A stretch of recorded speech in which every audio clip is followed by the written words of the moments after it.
Good morning. 13 new cases overnight, 11 of them linked and 2 remaining under investigation. Only one of today's cases was in quarantine during their entire infectious period. 7 spent part of their infectious period in the community, and the rest are still under investigation. 8 are currently hospitalised, and 3 are in intensive care, all 3 requiring ventilation. Another very strong day of testing yesterday, 3,476 tests conducted.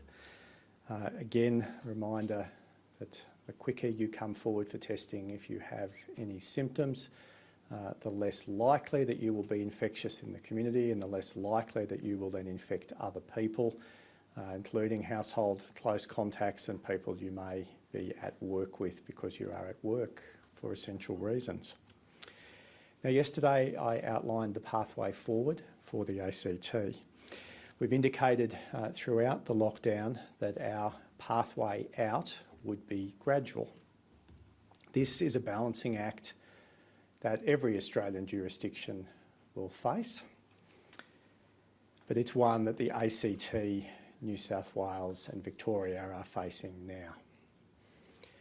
We continue to work with the New South Wales Government and the Victorian Government on interstate travel requirements. I know this issue has come up a lot in the last 24 hours. Now, these states, New South Wales and Victoria, are likely to allow travel earlier than the other states and territories that are currently COVID-free.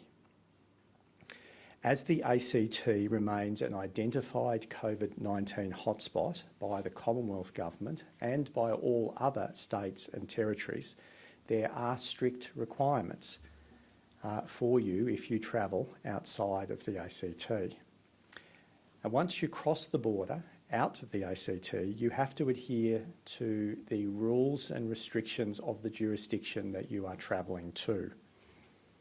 Now, our standing arrangements with ACT New South Wales border communities remain in place that allows those residents to travel to the ACT. This will continue beyond the 1st of October. And in time, I am optimistic that the ACT, New South Wales and Victoria will have common travel arrangements. But the 3 jurisdictions are on slightly different pathways out of lockdown, reflecting the different circumstances in each jurisdiction.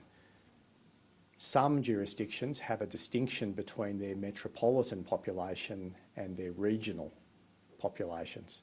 Of course, the ACT does not do that because we are, in essence, a city-state.